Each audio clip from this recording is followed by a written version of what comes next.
Amados hijos, soy Jesús, el Cristo, el que era, el que es y el que ha de venir. Hoy me dirijo a vosotros para hablar de un tema que ha intrigado y fascinado a muchos a lo largo de los siglos, la profecía del Apocalipsis y el misterio del tercer templo. En este tiempo de incertidumbre y cambio, muchos de vosotros buscáis respuestas y señales. Os invito a abrir vuestros corazones y mentes mientras exploramos juntos este profundo mensaje. No vengáis a mí con miedo, sino con esperanza y fe, pues en la comprensión de estas profecías yace no solo la revelación del futuro, sino también la sabiduría para vivir el presente. Recordad, mis amados, que cada palabra que pronuncié durante mi tiempo en la tierra tenía un propósito: guiaros hacia la verdad y la vida eterna. Así que, mientras nos adentramos en estos misterios, buscad no solo el conocimiento, sino la transformación de vuestros corazones. En los días que precedieron a mi pasión y resurrección, compartí con mis discípulos visiones del futuro que aún hoy resuenan en el corazón de la humanidad. Estos momentos de revelación no fueron casuales, sino parte integral de mi misión de preparar a mis seguidores para los tiempos venideros. Recuerdo vívidamente aquella tarde, como si el tiempo se hubiera detenido para grabar cada detalle en la eternidad. El sol descendía lentamente sobre Jerusalén, bañando la ciudad en un resplandor dorado. Nos encontrábamos sentados en el Monte de los Olivos, un lugar que siempre había sido especial para mí, un refugio de oración y contemplación.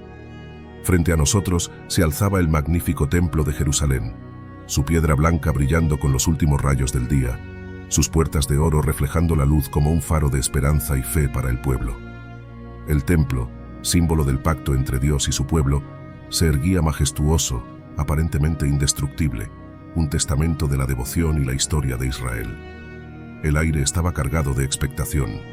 Mis discípulos habían estado escuchando mis enseñanzas, presenciando milagros y sintiendo que algo trascendental estaba a punto de ocurrir. En sus corazones, la esperanza del reino de Dios se mezclaba con la incertidumbre sobre lo que el futuro depararía. Fue entonces cuando Pedro, Santiago, Juan y Andrés se acercaron a mí. Estos hombres, pescadores convertidos en pescadores de hombres, mis confidentes más cercanos, se acercaron con una mezcla de curiosidad y preocupación reflejada en sus rostros. Sus ojos, curtidos por años bajo el sol del mar de Galilea, ahora brillaban con una luz diferente. La luz de la fe mezclada con el temor reverente ante las revelaciones que estaban por venir. Pedro, siempre el primero en hablar, con su barba rojiza moviéndose con cada palabra, fue quien rompió el silencio. Santiago, conocido por su temperamento ardiente pero leal, se inclinó hacia adelante, ansioso por escuchar. Juan, el más joven de ellos, con ojos que parecían captar cada detalle, permaneció en silencio contemplativo. Y Andrés, siempre práctico y considerado, esperaba pacientemente, sabiendo que cada palabra sería crucial. Sus rostros reflejaban una mezcla de emociones: curiosidad por lo desconocido, preocupación por las implicaciones de mis palabras recientes sobre la destrucción del templo, y una profunda reverencia por lo que estaban a punto de escuchar. Podía sentir sus corazones latiendo al unísono con el mío, unidos en este momento crucial de revelación y preparación. El aire parecía cargado de electricidad, como si el velo entre lo terrenal y lo celestial se hubiera adelgazado, permitiendo que las verdades eternas se filtraran en nuestro mundo temporal. Era un momento sagrado, un punto de inflexión en la historia de la salvación, donde las profecías del pasado se encontraban con las visiones del futuro, todo convergiendo en el presente eterno del plan de Dios. Fue en este contexto, cargado de significado y emoción, que comenzaron a hacerme preguntas sobre el futuro, sobre la destrucción del templo que acababa de predecir y sobre los signos de mi venida y del fin de los tiempos. Cada pregunta era un eco de las esperanzas, temores y anhelos no solo de ellos, sino de toda la humanidad a lo largo de los siglos venideros. «Maestro», preguntó Pedro, su voz temblando ligeramente con una mezcla de reverencia y ansiedad. Sus ojos, usualmente llenos de audacia, ahora reflejaban una profunda inquietud. «¿Cuándo sucederán estas cosas? ¿Y qué señal habrá de tu venida y del fin del siglo?»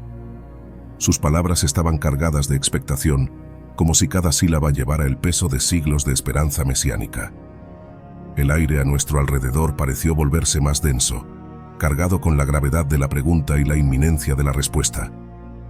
Apenas momentos antes, mientras salíamos del templo, había pronunciado palabras que sacudieron los cimientos de su comprensión. ¿Veis todo esto? De cierto os digo, que no quedará aquí piedra sobre piedra, que no sea derribada. Mis discípulos habían quedado atónitos, sus mentes luchando. Patrocinado por la Biblia Ilustrada para Niños.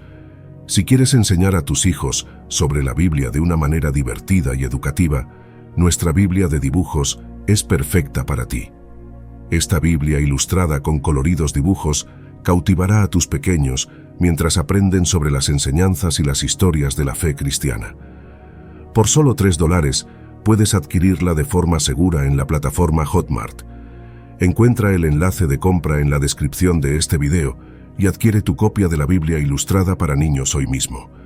Haz que aprender sobre la fe sea una aventura emocionante para tus hijos. Por conciliar la magnificencia del templo que tenían ante sus ojos con la visión de su completa destrucción. El templo, después de todo, no era solo un edificio. Era el corazón palpitante de la fe judía, el lugar donde cielo y tierra se encontraban. Para Pedro y los demás, la idea de su destrucción era casi inconcebible, un presagio de cambios cataclísmicos que sacudirían no solo a Jerusalén, sino al mundo entero. La pregunta de Pedro resonaba con ecos de antiguas profecías y esperanzas largamente albergadas. En ella se entretejían los hilos de la expectativa mesiánica, el temor al juicio divino y la ardiente esperanza de la redención final de Israel. Cada palabra estaba impregnada de la tensión entre el mundo que conocían y el futuro incierto que mis palabras parecían anunciar. Santiago, siempre práctico, añadió con voz grave: «Señor, si el templo ha de ser destruido, ¿qué será de nuestro pueblo? ¿Cómo adoraremos a Dios sin el lugar que Él eligió para hacer morar su nombre?» Juan, el más contemplativo, guardó silencio, pero sus ojos revelaban una comprensión más profunda. Parecía intuir que mis palabras apuntaban a una realidad que trascendía las piedras y el oro del templo terrenal. Andrés, siempre pensando en los demás, preguntó con suavidad: «Maestro, ¿cómo podemos preparar a la gente para estos acontecimientos? Muchos han puesto su esperanza en el templo y en las tradiciones de nuestros padres». Podía sentir el peso de sus preguntas, la mezcla de temor y esperanza que latía en sus corazones. Sabía que mis respuestas moldearían no solo su comprensión, sino la de incontables generaciones por venir. Cada palabra que estaba a punto de pronunciar sería escudriñada, interpretada y debatida a lo largo de los siglos. Miré a cada uno de ellos, mis amados discípulos, consciente de que estaba a punto de confiarles verdades que sacudirían los cimientos de su mundo y establecerían las bases de una nueva era.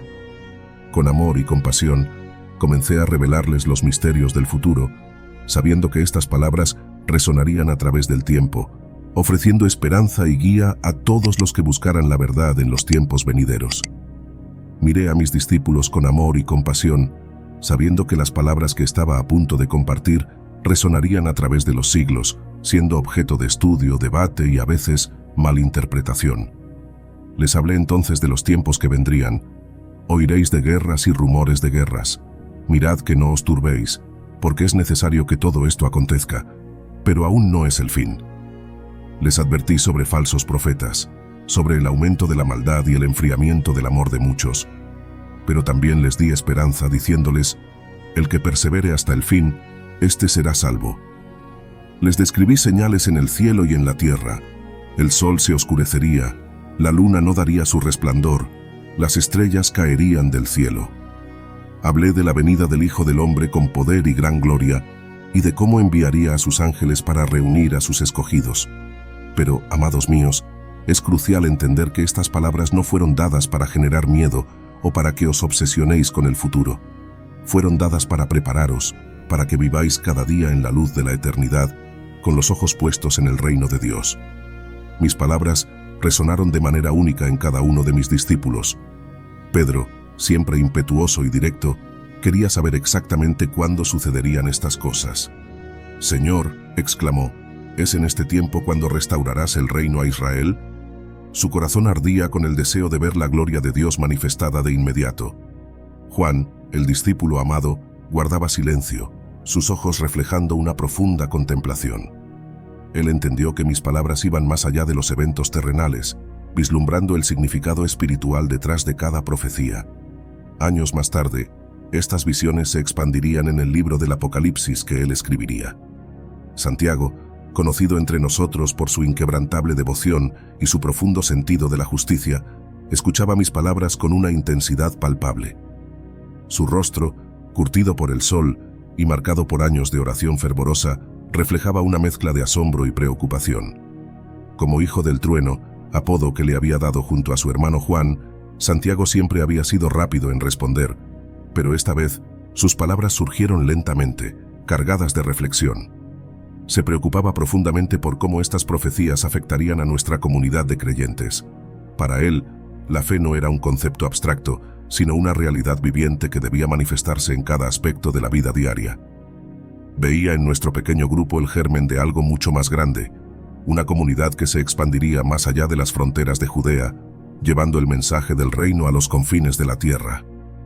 «Maestro», preguntó Santiago, su voz resonando con una mezcla de reverencia y urgencia, «¿cómo debemos vivir a la luz de estas revelaciones?» Sus ojos, que a menudo ardían con celo por la justicia, ahora brillaban con una intensidad diferente, una que buscaba sabiduría para guiar no solo su propio camino, sino el de todos aquellos que vendrían después. Su pregunta iba más allá de la mera curiosidad. Era un llamado a la acción, una búsqueda de dirección práctica en un mundo que pronto se vería sacudido hasta sus cimientos. Santiago comprendía que el conocimiento de eventos futuros no era un fin en sí mismo, sino una responsabilidad, una llamada a vivir de manera diferente en el presente. «Si el templo ha de ser destruido», continuó, su voz bajando a casi un susurro, como si temiera que las mismas piedras pudieran oírle. «Y si tu venida ha de sacudir los cielos y la tierra, ¿cómo debemos prepararnos? ¿Cómo podemos ser fieles en tiempos de paz y en tiempos de tribulación?» Su preocupación era práctica, arraigada en la realidad cotidiana de nuestra fe. Santiago entendía que estas verdades no eran simples especulaciones sobre el futuro, sino principios que debían moldear nuestra vida diaria y nuestra fe de maneras profundas y tangibles. ¿Debemos abandonar nuestras ocupaciones y dedicarnos por completo a la oración y la predicación?, preguntó, sus manos encallecidas por el trabajo testificando de su propia lucha por equilibrar las demandas del mundo con las del reino. ¿O debemos continuar en nuestros oficios, siendo sal y luz en medio de aquellos que aún no han escuchado las buenas nuevas? Podía ver en sus ojos el peso de la responsabilidad que sentía, no solo por sí mismo, sino por todos aquellos que buscarían guía en los tiempos turbulentos que se avecinaban. Santiago, que más tarde sería conocido como el Justo por su vida de piedad y servicio, ya estaba pensando en cómo estas revelaciones se traducirían en una vida de fe activa y obediente. Su pregunta resonaba con las inquietudes de todos los presentes y sabía que encontraría eco en los corazones de incontables creyentes a lo largo de los siglos. Era una pregunta que iba al corazón mismo de lo que significaba seguirme, no solo en los momentos de gloria y milagros, sino en la trama cotidiana de la vida, en medio de la expectativa y la incertidumbre. Miré a Santiago con amor, reconociendo en su pregunta la semilla de una fe que no solo sobreviviría a las tribulaciones venideras, sino que florecería en medio de ellas, una fe que se manifestaría en obras de amor y justicia, testificando del reino venidero en medio de un mundo en cambio constante.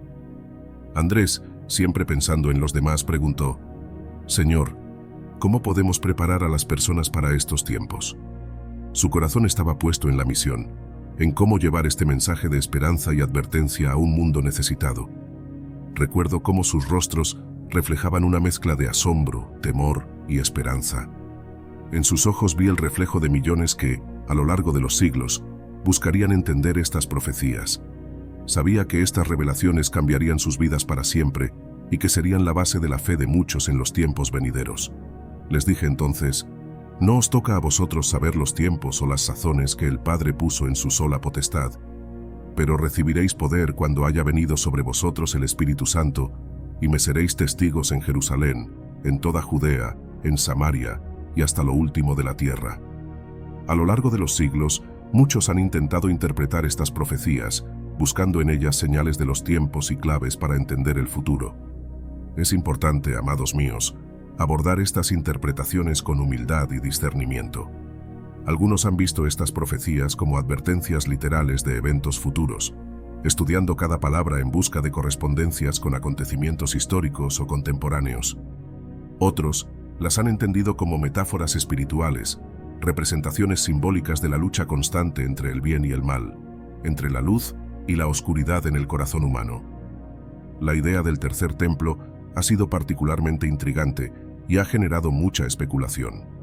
Algunos creen que debe ser reconstruido físicamente en Jerusalén antes de mi regreso, viendo en los acontecimientos políticos y religiosos de Israel signos de que esto podría suceder pronto.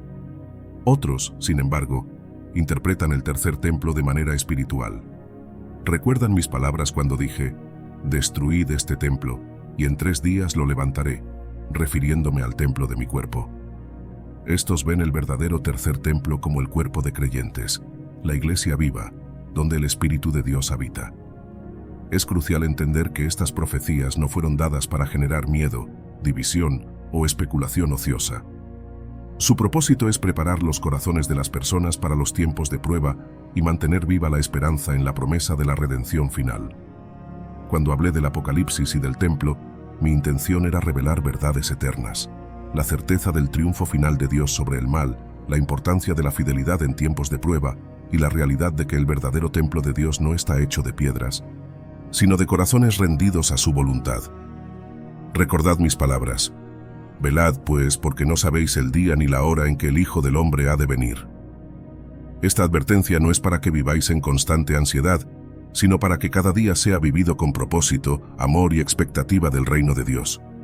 Estas profecías han tenido un profundo impacto en la fe de millones a lo largo de la historia. Han inspirado a muchos a vivir vidas de fe y dedicación, esperando mi regreso con esperanza y vigilancia. Para algunos, estas palabras han sido un faro de esperanza en tiempos oscuros. Durante persecuciones, guerras y calamidades, mis seguidores han encontrado consuelo en la promesa de mi retorno y el establecimiento final de la justicia y la paz. Otros, lamentablemente, han caído en la trampa de la especulación excesiva, olvidando que el verdadero mensaje es el amor a Dios y al prójimo.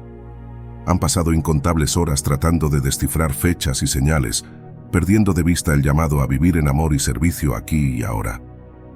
El misterio del tercer templo nos recuerda una verdad fundamental. El verdadero templo de Dios no está hecho de piedras, sino de corazones dedicados a la verdad y al amor.